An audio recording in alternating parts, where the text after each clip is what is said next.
జిల్లా బీర్కూర్ మండల కేంద్రంలోని శ్రీ కోదండరామ ఆలయంలో తృతీయ వార్షికోత్సవ వేడుకలు ఘనంగా నిర్వహించారు. ఈ సందర్భంగా ఆలయ కమిటీ సభ్యులు మాట్లాడుతూ గతంలో పూజ చేయడానికి భక్తులకు ఇబ్బందికరంగా ఉండేదని, ప్రస్తుతం భక్తులు విరాళాలతో మరియు దేవాదాయ శాఖ ద్వారా పోచారం శ్రీనివాసరెడ్డి చొరవతో ఆలయ అపురూప సుందరంగా తీర్చిదిద్దామని భక్తులకు కోరుకున్న కోరికలు కొంగు బంగారంగా విరాజిల్లుతుందని కొనియాడారు.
इंदौर को बने इंदौर को बने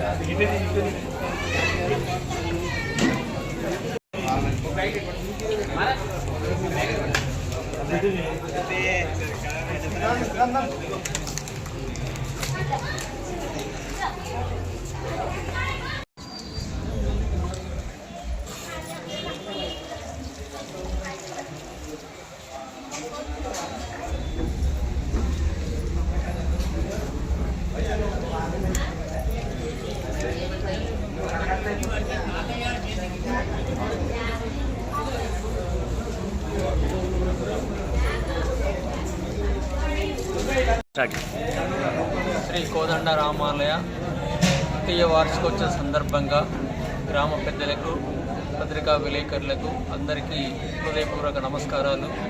గత 3 సంవత్సరాల క్రితం మరి శిథిలావస్థలో ఉన్నటువంటి ఈ కోదండరామాలయాన్ని ఎండోమెంట్ వారు ఒక 50 లక్షలు, మరి గ్రామ పెద్దలందరూ కలిసి విరాళాలతో ఒక 80-90 లక్షల వరకు పోగు చేసి మరి 1,20,30,30 రూపాయలతో దీన్ని నిర్మించడం జరిగింది. 22వ సంవత్సరం లోపల దీని యొక్క విగ్రహ ప్రతిష్టాపన కార్యక్రమం, ధ్వజస్తంభన కార్యక్రమం ఇవన్నీ కూడా అంగరంగ వైభవంగా చాలా చక్కగా మరి విలేజెస్ గ్రామస్తులు అందరూ కలిసి చాలా గ్రాండ్గా చేయడం జరిగింది. మరి అదేవిధంగా ప్రతి సంవత్సరం కూడా ఈ ఫిబ్రవరి మాసం లోపల వార్షికోత్సవ కార్యక్రమాలు కూడా చాలా గొప్పగా చేయడం జరుగుతూ ఉంది. మరి అదేవిధంగా ఈ సంవత్సరం కూడా మరి ఇక్కడ మార్నింగ్ ఉదయం 6 గంటల నుంచే ఈ పూజ కార్యక్రమాలు, మరి ఇక్కడ పెద్దలందరూ కూడా రావడం, ఈ కార్యక్రమాలన్నీ కూడా మరి చాలా చక్కగా నిర్వర్తిస్తున్నారు.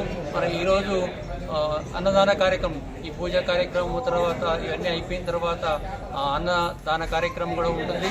మరి దాదాపుగా ఒక 2,000 మందికి సరిపోను మరి ఈ రైస్ మిల్లర్స్ అసోసియేషన్ వాళ్ళు ప్రతి సంవత్సరం కూడా వాళ్ళే అన్నదాన కార్యక్రమాన్ని నిర్వర్తిస్తున్నారు. మరి దీనికి అందరూ కూడా సహకారం అనేది ఉంది. మరి సహకారం ఉండడం వల్ల ఇక్కడ బీర్కూర్ గ్రామమే కాకుండా బీర్కూర్ గ్రామ చుట్టుపక్కల ప్రజలు కూడా రావడము, ఇక్కడ దీనికి వెనకమాల మళ్ళీ ఈ అన్నదాన సత్రం డైనింగ్ హాల్ కూడా ఒక 20 లక్షలతో మన ఎమ్మెల్యే పోచారం శ్రీనివాసరెడ్డి గారు ఒక 20 లక్షలు ఇవ్వడం వల్ల దాన్ని కూడా మేము కంప్లీట్ చేయడానికి మేము సిద్ధంగా ఉన్నాం. మా కమిటీ చాలా చక్కగా పనిచేస్తూ ఉంది. మా చైర్మన్ అయినటువంటి గాంధీ గారు, తర్వాత ప్రకాష్ గారు, తర్వాత ఇతర మన టోకలి గంగాధర సారు, ఇతర సభ్యులందరూ కలిసి కూడా దీని యొక్క అభివృద్ధి కార్యక్రమంలో మనం పాల్పంచుకుంటున్నారు. మరి దీనికి మా పత్రికా విలేకరులు అందరూ కూడా చాలా సహాయ సహకారాలు, మరి ఇక్కడ ఏ కార్యక్రమం జరిగినా కూడా అందరికీ తెలిసే విధంగా ఈ కార్యక్రమం చేయడం జరుగుతూ ఉంది. మరి ఈరోజు చాలా ఆనందంగా ఉంది. అందరూ ఆడవ స్త్రీలు చాలామంది రావడం, మరి వారందరూ కూడా పూజలు చేయడము, మరి ప్రసాదం కూడా ఇక్కడ అందరికీ ఒక 2,000 మందికి సరిపోయిన ప్రసాదం కూడా మేము చేయడం జరిగింది. మరి ఇక్కడ ఈ ఏరియాలో చాలా పెద్దగా అంటే 1,20,00,000తో నిర్మించినటువంటి ఈ రామాలయము ఇంత పెద్దగా ఈ పరిసర ప్రాంతాల్లో లేదు. మరి అటువంటి రాముడి దయ వల్ల మా ఊరు కూడా ఎప్పుడూ క్షేమంగా అందరూ సుభిక్షంగా ఉంటూ మంచి పంటలు పండుతూ మేమందరం కూడా ఆరోగ్యంగా ఉండడానికి ఇది దోహదపడుతుంది.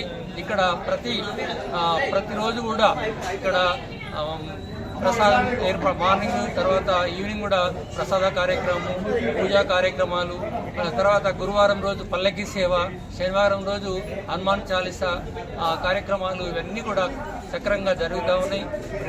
ఈ పల్లకి సేవ రోజు కూడా దాదాపుగా 100 నుంచి 200 మంది సాయంత్రం పూట పూజా కార్యక్రమం అయిన తర్వాత అందరికీ ఈ ప్రసాద వితరణ కూడా చేయడం జరుగుతూ ఉంది. మరి ఇటువంటి కార్యక్రమాలు జరగడం కూడా చాలా అందరికీ ఆనందదాయకం. మరి ఇక్కడ ఈ గుడి వెలిసిన తర్వాత, గుడి ప్రారంభోత్సవం జరిగిన తర్వాత మా గ్రామం లోపల పాడి పంటలు మరి అందరూ ఆరోగ్యాలతో మంచిగా ఉంటూ మాకు క్షేమంగా ఉండడానికి ఈ భగవంతుడి కృప అనేది మా పైన ఉంది అని మేము గాఢంగా నమ్ముతాము.